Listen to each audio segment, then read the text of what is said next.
Guys, welcome to my channel vlogs with Rupa চ্যানেলে আপনাদের সবাইকে স্বাগত। আজকের রেসিপি সিক্রেট মশলা দিয়ে ছোলার ডালের নিরামিষ দুর্দান্ত একটা রেসিপি আপনাদের সাথে শেয়ার করব। রেসিপিটা ভীষণ সুন্দর এবং বানাতেও ভীষণ সহজ, ঝটপট বানানো যেমনি হয়ে যায়, খেতেও কিন্তু তেমনি টেস্টফুল।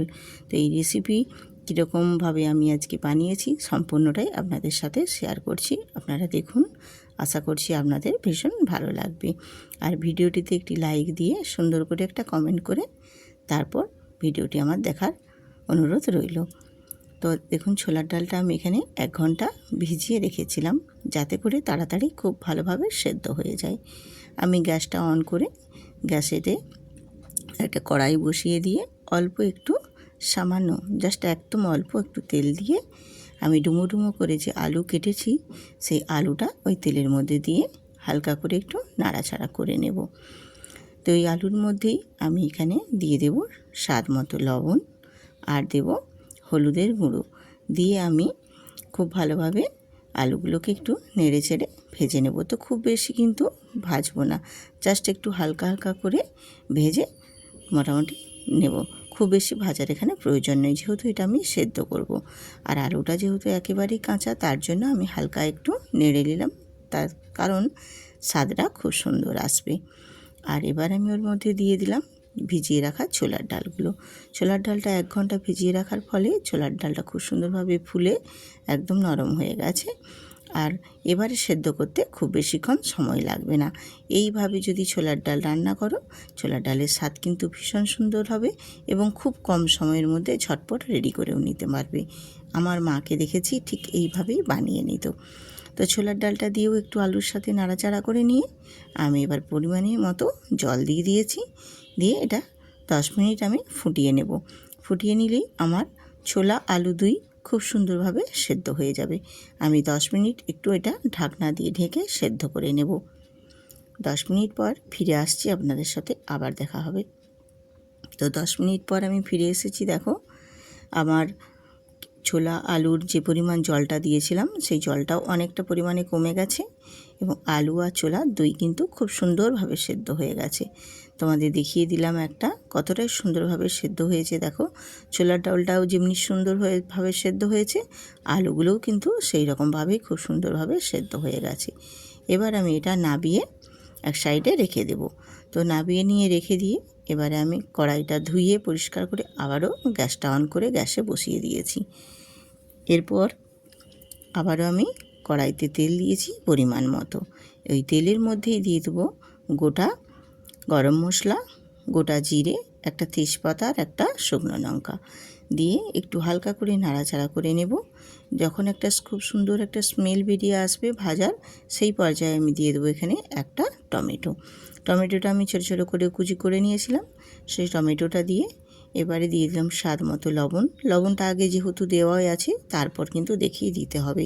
হলুদটাও সেম, আমি এখানে হলুদটাও খুব বেশি দেব না, কারণ আগে আমি হলুদ দিয়ে সেদ্ধ করেছি। আর দিয়ে দিয়েছি এখানে কাশ্মীরি লঙ্কার গুঁড়ো 1 চামচ দিয়ে আমি ভালোভাবে নাড়াচাড়া করে টমেটোটা ভাজা ভাজা করে নিচ্ছি। আর টমেটোটা এইভাবে একটু নেড়েচেড়ে ভেজে নিলে একেবারেই নরম হয়ে যাবে, যেহেতু নুনও দিয়ে দিয়েছি। দিয়ে এইভাবে নাড়াচাড়া করে নিয়ে আমি এর মধ্যে দিয়ে দেবো 1 চামচ আদা বাটা। আর কিছু কিন্তু এখানে কোনো মশলা আর ব্যবহার করব না। তারপর দেব সবশেষে একদম সিক্রেট মশলা, যেটা আজকের মেন মধ্যস্থ, খুবই একটা সুন্দর, যেই মশলা দিয়ে টেস্ট একদম বজায় থাকবে। দিয়ে অল্প একটু জল দিয়ে মশলাটা আমি খুব সুন্দরভাবে কষিয়ে নেব। মশলাটা কষিয়ে নিলে কী হবে, আদার যে কাঁচা গন্ধটাও চলে যাবে আর মশলাটাও বেশ সুন্দরভাবে কষানো হয়ে যাবে। খুব বেশি কিন্তু এখানে হিবিজিবি মশলার প্রয়োজন হয় না ছোলার ডালে, বিশেষভাবে আমি যেভাবে করছি, আমি এটা আমার মায়ের কাছ থেকে শিখেছি, আমি সেইভাবেই করছি। আর দিয়ে দিলাম এখানে কাসুরি মেথি, একটু হাতে এমনিভাবে ম্যাশ করে আমি দিয়ে দিলাম ওই মশলার সাথেই দিয়ে কষিয়ে নিলাম। তো মশলাটা মোটামুটি আমার কষানো হয়ে গেছে, আর খুব বেশি কষাবো না। এবার আমি দিয়ে দিলাম ছোলার ডালটা। ছোলার ডালটা আমি এখানে একটু একটু হাতায় করে ঘেঁটে ঘেঁটে দিয়েছিলাম, তাহলে খুব ভালোভাবে, মানে একটু ঘাঁটা ঘাঁটা হলে ভালো লাগে আর কি। দিয়ে মশলার সাথে একটু নাড়াচাড়া করে নিচ্ছি। খুব বেশি কিন্তু এটা নাড়াচাড়ার দরকার নেই, শুধু জাস্ট মশলার সাথে একটু এপাশ ওপাশ দুপাশ খুন্তি দিয়ে একটু নাড়াচাড়া করে নিই। এবার আমি গ্রেভির জন্য এখানে জল দিয়ে দেবো। পরিমাণটা জলটা যে যার দেখিয়ে দিবে। তো ছোলার ডালে কিন্তু খুব বেশি একদম বেশি জলের প্রয়োজন হয় না, জাস্ট যেই পরিমাণ লাগবে ঠিক সেই পরিমাণ মতো দিয়ে দিবি। একটু হালকা গ্রেভি গ্রেভি থাকবে কিন্তু বেশ ভালো লাগে, খুব বেশি একদম জল খুব বেশি ভালো লাগে না। তো এইভাবে একটু নাড়াচাড়া করে আমি ছোলার ডালটা ফুটিয়ে নিয়েছি।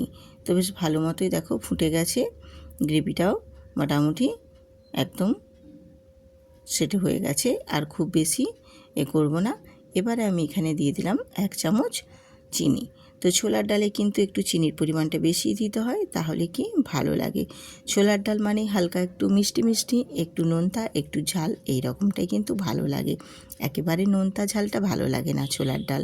ছোলার ডালে একটু হালকা, খুব বেশি না, একটু হালকা মিষ্টি ভাব আসবে, কিন্তু খেতে কিন্তু ভীষণ দুর্দান্ত লাগে। তো এইভাবে একটু নাড়াচাড়া করে নিয়ে এলাম চিনিটা দেওয়ার পরে, দিয়ে গ্রেভিটাও দেখো একদম বেশ মাখা মাখা হয়ে গেছে, বেশ সুন্দরভাবে একদম সেট হয়ে গেছে। ঠিক এই পর্যায়ে আমি রেখে দেবো, আর খুব বেশি ফোটাবো না। আমার মোটামুটি ছোলার ডাল কমপ্লিট হয়ে গেছে। এবার আমি গ্যাসটা অফ করে দেব। গ্যাসটা অফ করে দিয়েছি। এবার আমি যে সিক্রেট মশলা, সেই সিক্রেট মশলা হচ্ছে এখানে গোটা জিরে আমি শুকনো কড়াইতে ভেজে যেটা গুঁড়িয়ে নিয়েছিলাম, সেই শুকনো মশলাটাই আমি এখানে গুঁড়োটা ব্যবহার করেছি। দিয়ে 2 মিনিট ঢেকে রেখে দেব। 2 মিনিট পর ফিরে এসে তোমাদের দেখাচ্ছি। দেখো এতটাই গন্ধে কি বলবো, অপূর্ব একটা সেন্ট, স্মেলটা এত সুন্দর বেরিয়েছে, পুরো বাড়ি যেন গম গম করছে, এতটা সুন্দর স্মেল।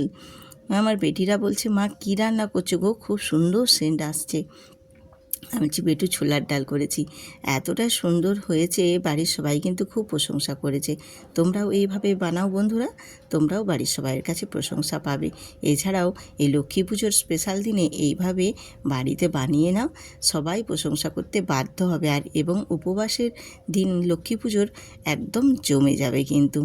আমিও বাড়িতে বানিয়ে নিয়েছি, তোমরাও বাড়িতে বানিয়ে নাও এইভাবে। আজকের রেসিপি কেমন হয়েছে কমেন্ট করে কিন্তু বলতে ভুলো না একদম। আর তোমরা ভিডিওটিতে ভালো লাগলে একটি সুন্দর করে কমেন্ট করে বন্ধুদের সাথে শেয়ার করে দিও আজকের রেসিপি কেমন হয়েছে।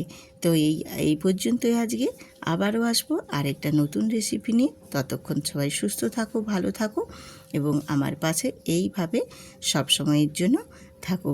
তাহলে কি হয়, তাহলে আমি নিত্য নতুন রেসিপি দিতে আরও বেশি আগ্রহী হই। আজ এই পর্যন্তই, টাটা।